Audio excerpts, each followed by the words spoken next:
dengan mengucap Bismillahirrahmanirrahim.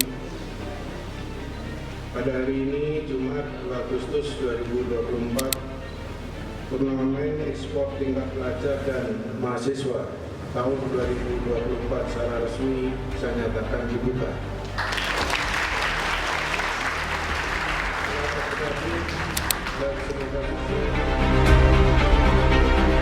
Saya juga sangat berterima kasih karena telah diberikan wadah untuk e-sport semakin berkembang di Gorontalo, lalu diarahkan dengan baik juga dengan pesannya stop kegiatan negatif, ayo berkompetisi di jalur e-sport.